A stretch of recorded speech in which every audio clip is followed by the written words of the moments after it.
ask AI on, hey, can you tell me how to approach this? I actually use AI quite often just as a mom. Use it as a, like a coach in certain scenarios. I want to color a rainbow bear that is like sitting on a unicorn that has a crown on her head. It's like, how the heck can you find a coloring sheet that has those specific requirements? Only For AI can sure. create something. I decided to start using ChatGPT as a sleep consultant, and it does two great things for me.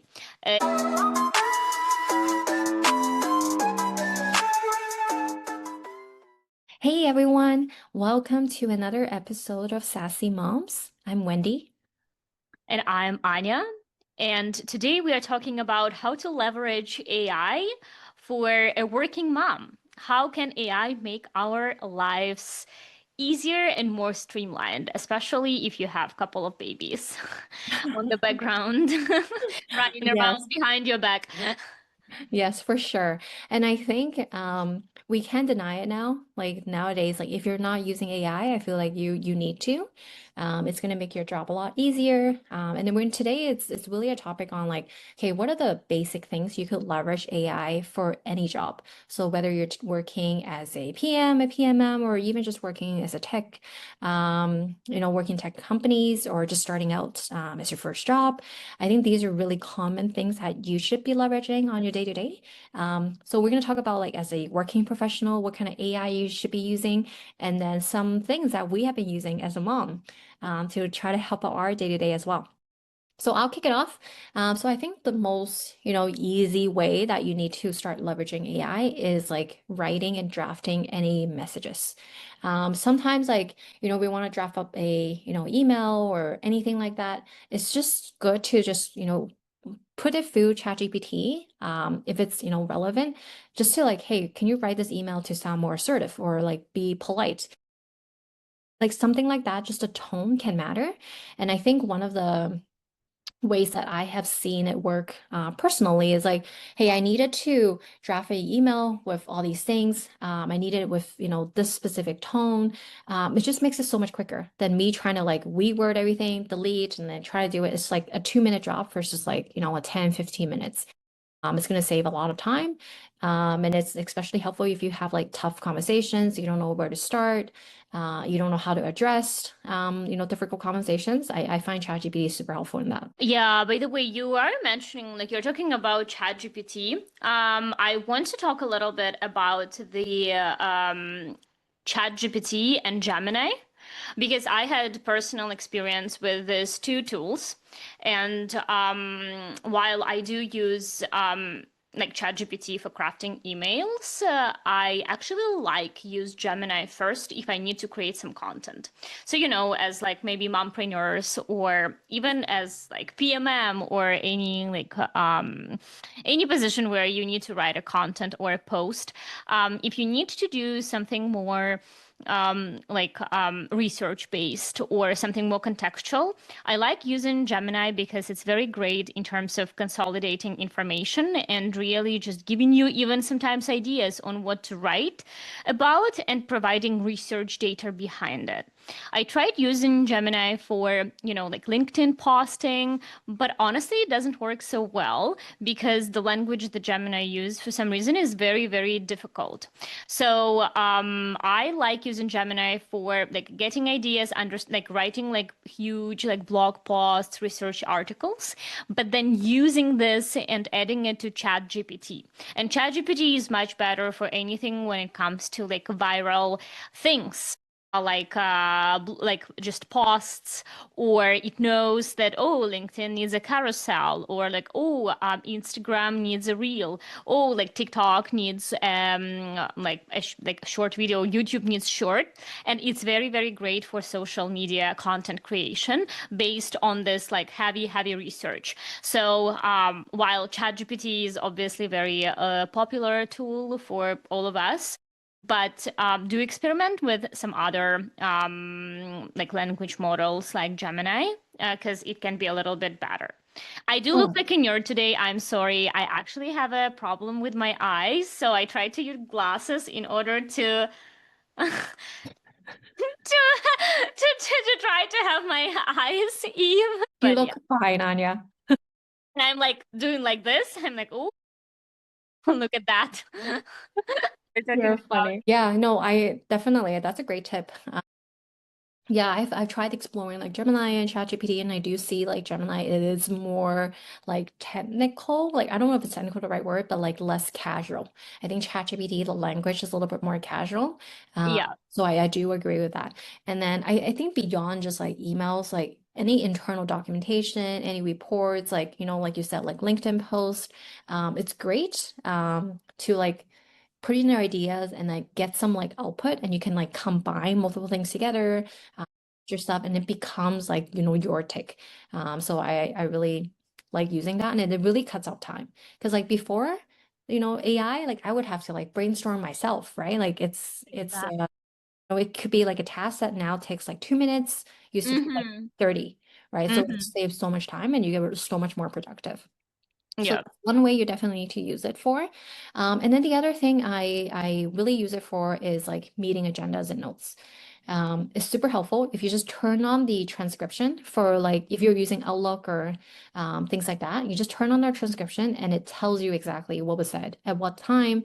If you missed something or you couldn't attend a meeting, you know exactly what was discussed.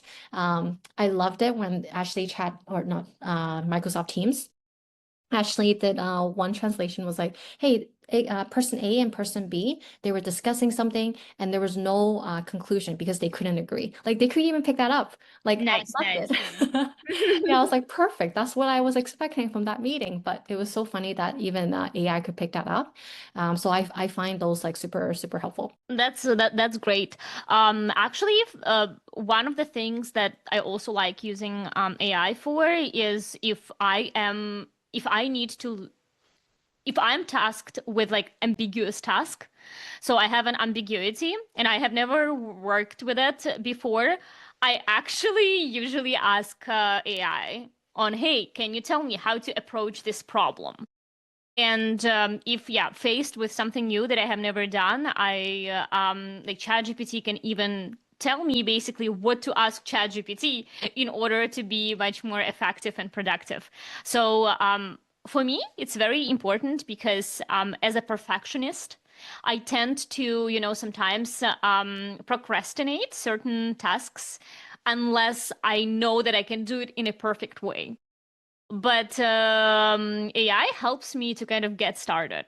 It Mhm. helps me to, just set a little bit of structure that I can go from. And then I will deviate, I will learn more, I will do like research myself, but I just need this like structure first. So that has been very useful for my work and it speeds me up a lot.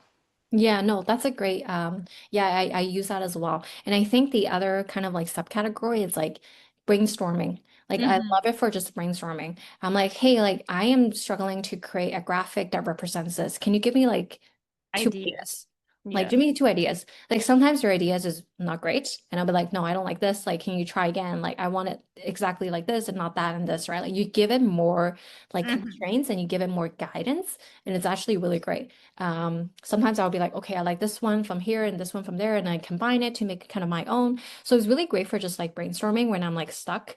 I'm like, how do I represent this graphically? Or how do I say this like more layman terms? Like sometimes you're like stuck on something and it's great to just like bounce off ideas. Hmm. I love doing that too. And then the other thing that I love using it for is just creating like slides. Sometimes I'll be like, I have a structure of a presentation I want to have. I put in a Word doc and I'm like, hey, put this in a PowerPoint. And it will like create the different slides for me. Like it's not perfect, but at least like I have somewhere to start from. I'm not starting like copy and pasting different things. Like it's already there. So it's just like maybe take out, I don't know, half an hour of like structuring the presentation for me from a Word doc that I already have to a PowerPoint. Because like as a, a working professional, whether you're starting out, you always have to create some sort of visuals to, pitch your idea, to like present something to your team members or anything like that. So it's just really helpful for, getting your idea into a visual format. So that's another way that I use it for as well. Yeah, that's great. I mean, I guess for when it comes to, um, just readily accessible tools, it's very important that, you know, like they do speed up our tasks a lot, but it's still important to, get a little bit of your own twist. Usually when I need to use a like ChatGPT or Gemini, so it creates usually a first draft for me of anything that I want. But the thing is that I found that the best like production that ends up to be there is only after I provide my own input to it. So for example, I'm writing like again an email, right? And ChatGPT can quickly provide you some basic points that it has. But then once I take its content and I start editing and modifying it and giving my idea, then only then the like emails, the content and everything you want becomes much better. So that's kind of more of a tip, but I do think that for like in order to create something more, like better, and in order to make your work exceptional versus just good, you have to add your points, your ideas. And I think it's the same with even our podcast. Like if I take the those large scripts that we create, we can create easily like LinkedIn posts, but once I add a personal touch to it, it converts it into something very nice. And Mhm. this is how some of my posts are written, especially about our podcast. And the output is pretty nice. So I think it's important to note that your creativity and your personal touch still needs to be there, and it can create much better thing. Yeah, I agree. Because like one of the top tip I have on like leveraging AI is like you need to give it proper like prompts. You need to tell them like who are you, who's your intended audience, what are you trying to achieve? Give it some more guidance. And then like I would say like, the output that they give you to initially, I want to say like 99% of the time is not great. So you Yeah. always have to like keep reiterating. It's like this is not exactly what I need. Like you have to tell them exactly like what you don't like what's it for, how do you want it to be communicated, things like that. You need to really give a structure, or else like the output is not going to be great.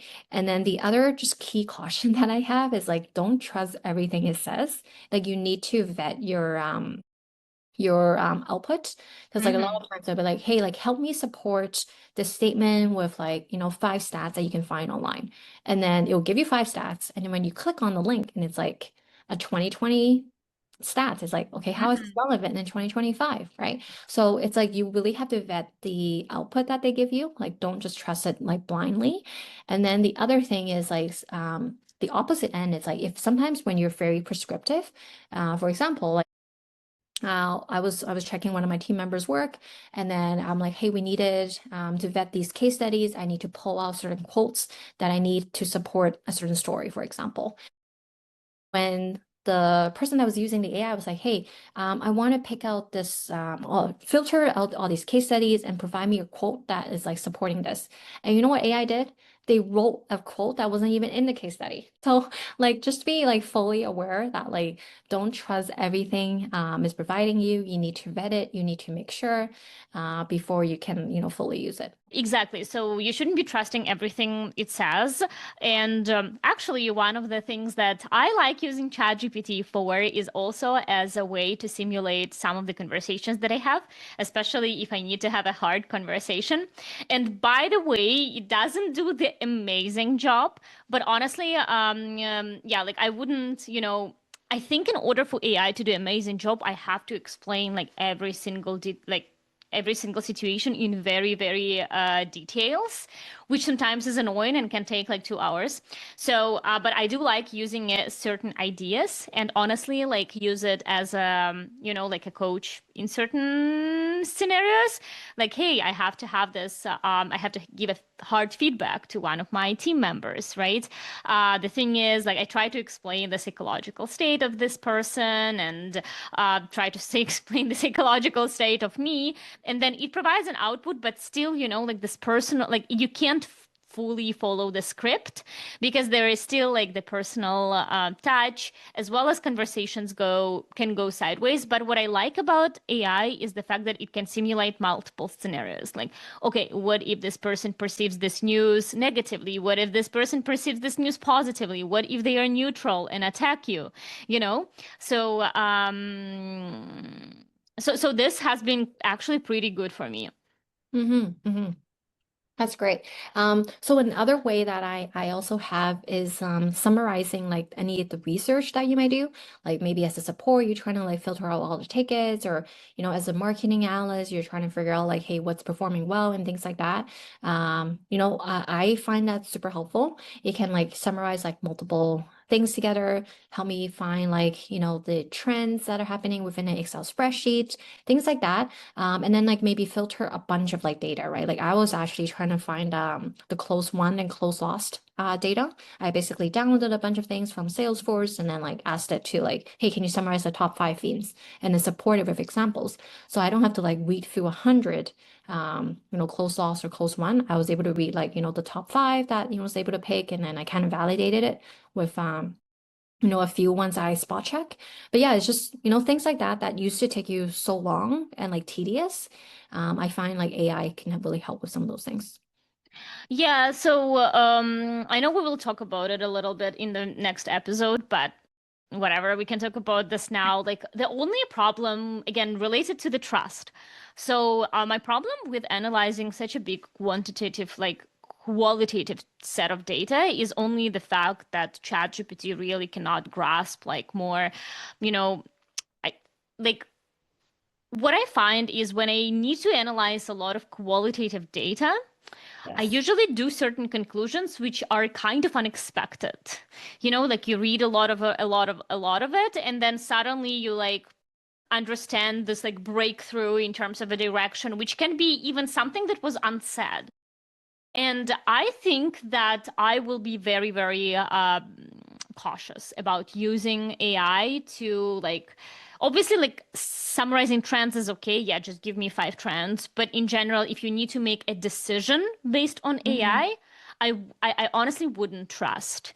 Yeah. In fact, when you add it to ChatGPT, like how can I use you at work? Like one of the thing is decision making, and I would say I would not actually use ChatGPT for decision making and would spend more time analyzing qualitative data. I just don't think it can do like a big breakthrough. Yeah. If I those agree. language models, they are based on what people already experienced. So when it comes to innovation, creativity, or something new, like how can it even be possible that a machine can do it? I agree with that. I think where I totally agree with this, the qualitative, it just can't replace. I Yeah. think the quantitative Yeah. is where it's like super helpful. Like when there's like structure fields that has only like, 5 outputs and Yeah. it's multiple choice or like, one or the other. That one is super helpful because I don't have to like analyze hundred like rows of Excel spreadsheets and like do like Excel calculations and things like that. I find that super helpful. But the qualitative, I totally agree. Like you just can't replace a human. Um, because like they don't pick out like some of the words that were said even in like qualitative data. They don't understand the context. So like I find like if I have to give it that that context, it just takes way too much time than me just actually reading through it and trying to understand it and trying to pick out those trends. But I do agree, the research, I think it should really stick to the more the quantitative side of things, and when there's like a structure field that you can Hmm. actually like calculate a certain percentage or like a median and things like that, like the mathematical things are super helpful. Yeah.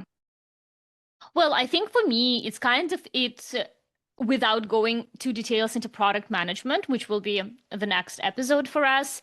But I do have a couple of examples of how I use it while I'm right now with a kid, because as a mom, it becomes my important part of my mental health. Yes. Should we go through it? Yeah, yeah. No, I was gonna say, I'm like, okay, so like these are kind of the generic AI that I feel like everyone should be at least exploring, regardless of which role you're in any jobs. And then next episode, what we're gonna deep dive on is like how we actually use it on a day-to-day for our specific role. So as a product manager and as a product marketing manager. But when Anya and I started chatting, we're like, how do we don't talk about AI? It's like I actually use AI quite often just as a mom. So yeah, we thought we would just chat about this. So maybe Anya, you can start. From 1 to 8, we talked a lot about baby sleep. And, baby sleep needs change. I don't know. I feel like maybe I'm a stupid person, but I'm always struggling with sleep because their needs change, like the environment change, we like Yeah. travel. And honestly, baby sleep, I feel, is always all over the place. And once I get into a nice cadence, like a week, then it changes again after a week. And I'm like, oh my God. So, I decided to start using ChatGPT as a sleep consultant, and it does two great things for me, and one not great thing. So the first great is that it actually does act a little bit as my emotional support because I think everyone in my family is tired of listening to my baby sleep and how upset I am every time something doesn't work. So ChatGPT is great. I'm just like every like anxieties goes directly to the chat and it helps me actually because it gives me some replies. And then another thing, yeah, like once my baby sleep goes sideways, I explain situation and it helps me. But there is one caveat. So it helps kind of like it helped me with tips, but those tips really have to be very, very filtered. Mm. So, for example, at a certain time, he said that my baby was overtired. And in reality, it was, but there was just like one day and my baby was good again. But then it continued kind of leading me through the overtiredness cycle and it created an undertired baby. So unfortunately, ChatGPT was not great in grasping it up until I told the ChatGPT, okay, my baby's undertired now. Now I need to know a new like Mm. problem. So basically, I still needed to use like my mom's intuition and my knowledge that I gathered about the sleep in order to manage my baby's schedule and like teach ChatGPT that, hey, this is what's happening. Now give me a tip. So this was my experience, but I like sometimes like still I'm using it. And even if I need quick advice, hey, my baby just had a 1 hour sleep today. Like, what should I do? Like, should I shorten the wake windows? Should I extend it? And it tells me immediately. So have you like followed it? Actually, like when what it recommends? Yeah, so what happened was there was a time when my baby got overtired and what it's recommended me not to wait till 10 a.m. to put baby to the first nap, but instead start putting earlier because it told me, oh, hey, your baby is overtired. So I got this tip that, okay, yeah, my baby never woke up at 7 a.m. It was always like 6:15, 6:30, and I still put him to bed at 10 a.m. Maybe he is overtired. So once I started putting my baby to naps sooner, like at 9:15, it helped to get rid of this overtired cycle. But I just followed like this one particular advice out of all other advice. Oh, and it also recommended me to cap the first nap at 1 hour or 1 hour, 15 minutes so that they can't like get used to a habit of restoring from sleep from night. So Mm. once I did these two recommendations that I followed, I was able to get over the cycle. But it is like a bigger recommendation because the details I still had to work myself. Unfortunately, it wouldn't be great in terms of like, oh, is it like 9:15 a.m. or 9:25 a.m. today for a baby sleep? Like this, I still had to use my knowledge. Got it. And then it helped me a second time because actually this normalized my baby sleep, but then we traveled again Mm. and it was totally new environment and his sleep went sideways even worse. And he like ChatGPT like started getting me into the overtiredness cycle and helped a little bit, but I ended up doing most of the work myself Mm. at the end. Okay.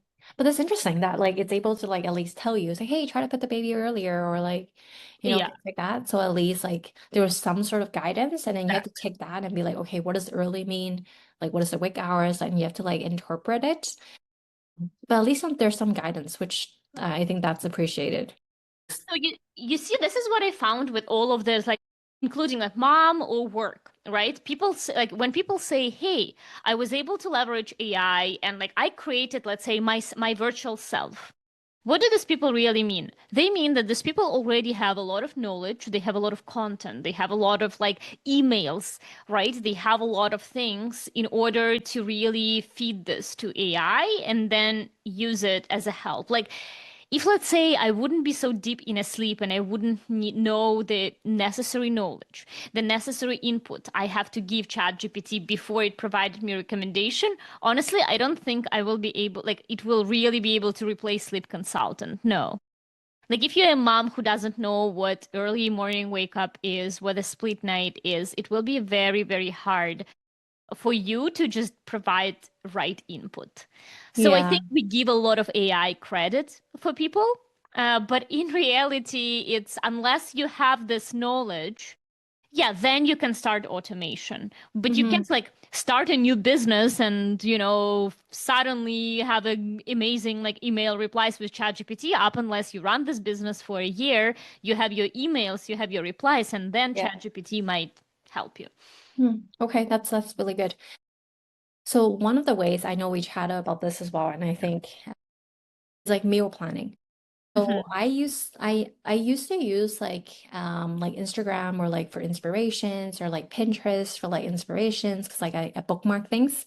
But now like I often just go to AI because I'll be like, hey, can you plan like 5 meals this week for my picky eaters who are between like this age to that age and they don't like this and this and this and that type of food. I have these ingredients in my fridge. And then like it'll basically give me like five, recipes. And I'm like, hey, give me some recipes that are super easy to do, like doesn't take skills, things like that. Like at least like exposes me to like different like recipes, Right. things I can try out, like links I can look at. I don't have to like filter in Pinterest and like look for things Mhm. or like search on Google. I think it's just like saves a lot of time and it gives me like inspirations because like sometimes I'm just tired of doing the same kind of old meal. So that has helped, but I have to give it like very specific prompts, right? Because I'm like, Mhm. hey, make sure I have these ingredients in my fridge. Like I don't want to go out right now. My picky eaters don't eat these things. They don't like this texture. Like I give it a lot of like Mhm. criterias and Yeah. it's actually really good. Many of the links I, have tried and it's like, yeah, it's decent. So yeah, that's one of the ways that I use it. Um, and then the other thing, which is kind of interesting, is like creating like worksheets or coloring sheets. So like, okay, like my kid is like struggling with doing multiplication. He knows like these, but not these. Like, can you Wow. Hmm. so I become like a tutor too. And it's like great because I can just copy and like print it. Super easy to do. And then like my kids love coloring, my younger twins, especially the girl.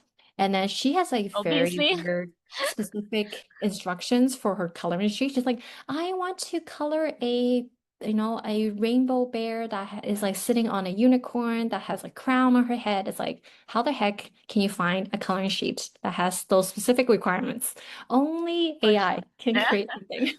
Wow, that's amazing. Yeah, so it's like I give it that exact prompt of what she asked for, and it's like create these like really cute coloring sheets. So she loves them. Yeah, this has to be a paid feature, by the way. So it's just awesome. Yeah. And then it's like sometimes you give them like criteria. It's like, hey, it's a 5-year-old like coloring sheet. So it makes it more simple. Because like sometimes like some of the output I get it's like really complex and things like that that wouldn't be applicable. But anyways, like this summer I've, leveraged AI for a lot of like just, activities to keep them like busy and they all love it. And yeah, it's just really funny because like my daughter, like she knows exactly how the prompt should go, which I find like super funny. She's like, I want this very specific thing, and you type it into AI and it's like output. It's great. Um, and then the other thing which I've used AI for is planning like just like trips as well. Because I'm like, hey, I've been to like Kelowna because I went to Kelowna this summer. I've been to these places and I'm bringing like, XYZ ages and like family members. Like how do you suggest I plan like the days, right? I don't want it to be too busy, but I want like a mix of different things. And it gave me a bunch of suggestions that I've like it would probably take me time to like Google and find. So it was a really good starting point on like, okay, there's a bunch of things that I could do, and then I kind of filter out like, okay, what do I actually want to do? So it's just really good like planning tool that I've used as well. Um, and then another thing I used actually just recently was I was looking for a very specific like rain jacket for my son because like he's really picky. He doesn't like the rain jackets that make like I don't know what those sounds are, but like the sounds as you're like rubbing through your jacket, it makes that Yeah. like I don't know what that sound is. That Hmm. sound. Yeah, yeah, yeah. The plastic, the plastic. Like plastic sounds. So like I've been looking around, and I don't even know what to call it. I'm like, can you just find me like a rain jacket, that is like able to withstand like rain on like a Vancouver rainy day in the fall, that doesn't make like too much noise. Hmm. Like, and Hmm. then, it gave me a bunch of options, and then like there were brands that I've never heard of. So I went to like check it out on the mall. And we tried it out, and it was great. Well, like it was just like I feel like AI helps when you're like stuck on certain things. I'm like, oh man, like how do I fix this problem? Because like he hates wearing a rain jacket, so we default back to a rain jacket, and then he gets like soaking wet when he comes back home, and I'm like, I want to avoid that. So it's just like things like that where I'm like, never knew AI could help, but it does. Do you use AI also? Like, I don't have it yet, but for like birthday ideas, like how to No, I like how to. haven't. I Okay. I haven't, but I've seen like some of our friends like do like birthday invitations and things like that. I just quickly put together something that's like Canva, which is like easy. Mhm. But no, I haven't done anything birthday party related. Haven't But had that problem yet, I guess. but like I remember that when I had like a baby shower, I had to Ah, send thank you cards to everyone who gave gifts. So I did use AI to like create a quick thank you, oh, letter. nice. And then just it was so easy because usually I would be stuck on these little things like, oh man, how do I say thank you, but not in a one sentence, but also, in English speaking way because I'm Ukrainian. Like it's Yeah, yeah. I find like it's like helpful to at least get you started. yeah. Like probably won't take you all the way. Like even for like planning the trip, right? Like I think it gave me ideas and then I had to like still filter it, but it still saved me the research time on like finding those ideas, right? Yeah. So yeah, I find that useful. Yeah, but I can definitely tell that with my almost 9-month-old baby, I'm actually stuck with a menu because we keep like he has certain items which he eats every single day, but I feel like, oh man, all of this is boring. He likely needs new recipes. He will stop eating that soon. So I'm going to use AI based on your recommendation for meal prep. I will try. Yeah. Yeah, it's actually quite interesting. And then it gives you like new ideas. And like, I love it when I like it gives me links so I can like actually go and see it and things like that. And yeah, it's helpful. Because like Hmm. it's really hard. Like I feel like I repeat meals the same because I know they will eat it, but then eventually they get bored of it. So you want to introduce like something new. But Yeah. yeah, one of the things that, as we're talking through AI and all these things, and this is kind of at the back of my mind all the time, is like, I don't know what our kids will do, like once like AI really takes off and like all these things, right? Like, I feel like all the traditional jobs will, technically be, going away soon. Hmm. Like, what should I advise even my kids to, educate on, things like that. It just got me thinking. Because I think like 20 years from now, it's all going to be like totally different. Should we do an episode on what will like top careers you should advise your kids to be that I will would not love that. replace I AI? actually would love to hear what your perspective is because it's interesting because this conversation came about because my nephew is in high school. He's going to grade 10. And then I asked him, like, hey, what do you want to do? Because you have to pick your, your studies soon. He's like, I really don't know. And then we started having this conversation. I'm like, have you thought about like what will AI be replacing in the next like 10 years? Because, you don't want to have a job that would be replaced by AI, right? So we started chatting about that, and it was interesting. So I would love to just have your take on it, Okay, actually. yeah, we should definitely do that. Okay, cool. All right, I think that's it for today. So expect another episode on AI, but more specifically how it has helped product marketing as well as product management next week. So again, if you like this episode or if you have any comments, please connect with us on Instagram or YouTube, and we'll see you next week. Yeah. Bye for now. Bye.